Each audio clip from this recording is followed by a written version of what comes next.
Republican donors and lobbyists, the elite of the elites of the Republican Party, had gathered for an exclusive swanky retreat in Palm Beach. So this was hosted on Thursday by the National Republican Senatorial Committee. So, of course, that's the NRCC. I'm sorry, the NRSC. NRCC, it must be something different. But the NRSC is raising money, of course, for conservatives, and what they're trying to do is the whole purpose of the meeting is to get all the rich people together to figure out how they're going to steal the next election. I mean, win the next election. Well, what am I talking about? Now, lobbyists were first treated to a presentation about polls. Polls, great polls, tremendous polls. Now, these polls actually are actually pretty terrible for the rest of us. It showed that Republicans are actually in a strong spot to take back the Senate in the midterms. That's a disaster. Joe Biden's poll numbers had not been good as well, particularly among independents, according to people familiar with the research. And so now a lot of that, of course, is because Biden really hasn't been able to accomplish anything.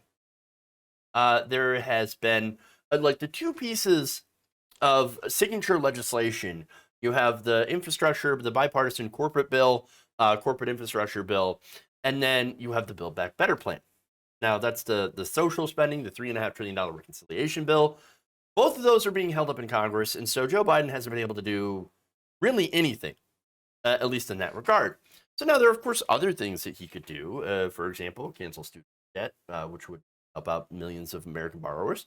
But Americans, basically, because we're pretty much the only country that has such a high amount of student loan debt, that's something he could directly do, but chooses to not do. And so, that is something that also likely hurts his poll numbers. There was also the media blitz on the Afghanistan withdrawal, which, again, I 100% supported. And I've even defended that because the right thing to do, even though the media is, again, bloodthirsty, I guess in a literal sense, cheering on war after war after war after war. And so there's that. So all of that has contributed to Joe Biden losing some ground in the polls. Democrats, because people will look at that and they think, well, okay, so we gave Democrats power because they promised they were going to do things. They were going to lower drug prices and all that stuff, the popular stuff, and they haven't done anything. Well, so why did we put them into power if they weren't going to do anything? Which is why it's really, really important that the reconciliation bill pass. And so far, I think some version of it will, but massively, massively cut back. And so that's not going to help either. All right.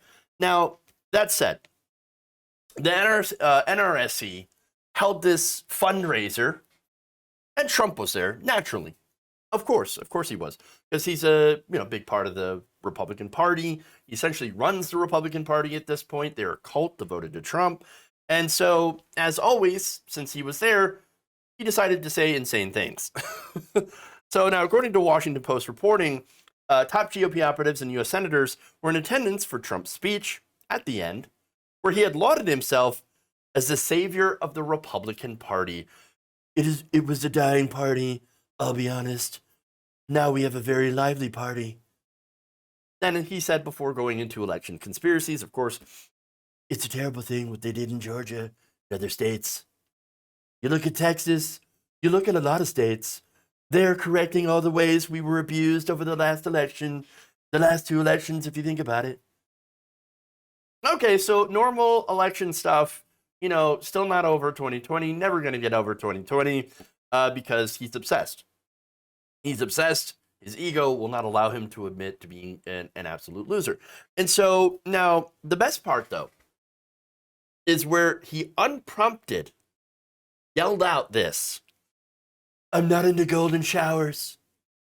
You know the great thing, our great First Lady, that one.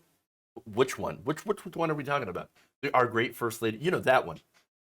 Is there another one?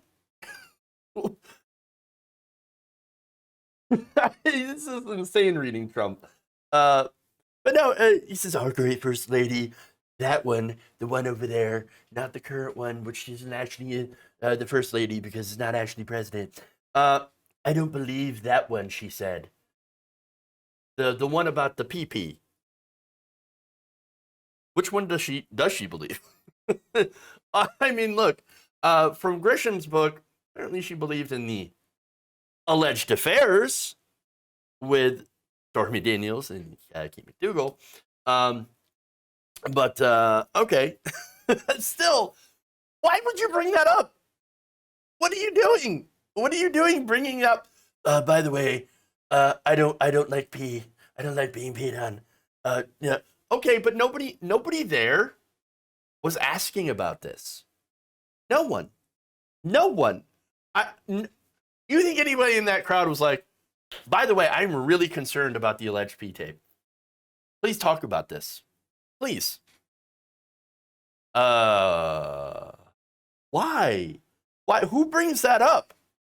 Who talks about that in a public setting? Just unprompted. Now, I would understand if like somebody asked him a question like, hey, what do you think about that? Nope, never did it. Not involved. Move on to the next question, please. No, it's just, I don't like that. I don't like getting peed on. It's just, people are saying, everybody's saying it's not good. It's just not, it's bad.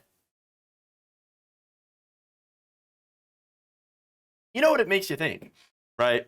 It makes you think that if you're going to bring it up, then you probably do like it. If you do, I don't care if you like it or not. That's fine. Nobody needs to know it, though. So why announce it? I just don't understand. What are you doing? What are you doing? Oh, you guys, the wettest shower from the standpoint of wet. Oh, God. Thank you, chat. Thank you. Again, this is a reference to the Steele dossier, right? And the so-called PP tape, which we know is actually one of the more salacious yet unproven parts of that dossier. So now some of the other stuff that's in it actually, it's actually proven. So, for example, the Trump team met with Russian officials. Court filings revealed that at least 16 Trump associates had contacts with Russians during the campaign and the transition. Paul Manafort, of course, was a lobbyist for Ukraine and had not disclosed that he was representing the interests of another country as a foreign agent. Manafort, along with others, including Rick Gates, engaged in a scheme to hide income from that arrangement from U.S. tax authorities while enjoying the personal use of that money. And so Michael Flynn also pleaded guilty in December of 2017 to one account of making materially false statements to the FBI about discussions with Russian Ambassador Sergei Kislyak about the Trump administration's intent to lift certain sanctions. So, but of course, Michael Flynn, pardoned by Donald Trump. Literal criminal. So overall, some of the stuff in the dossier was absolutely true, but not the most salacious stuff. And so why not bring up that? Why bring up the most salacious stuff that is unproven? I mean, at least in the case of that whole thing, very unproven, just like the Russia hoax, just like all the rest. Okay, you could at least say that, but again, don't bring it up. Why? And by the way, the only reason Donald Trump did not get impeached for any of this stuff, or I should say, did not get removed, it's because the Republican Party is corrupt. They're the party of Donald Trump. They're cultists. They're never going to remove him from office because he is way too popular with the base. But again, all of that, why bring up the PP? Why focus on it? Honestly, before this, I kind of forgot about it because there was so much other stuff in it. So why focus on it? It's, again, now everybody's going to see this and be like, oh yeah, now I remember. Oh yeah, great job. Well done. Congratulations. If you enjoyed this video, please give us a like and share with your friends. You can subscribe and help out the channel by becoming a patron. It's patreon.com/Jeff Waldorf. or you can become a channel member as well by hitting the join button below.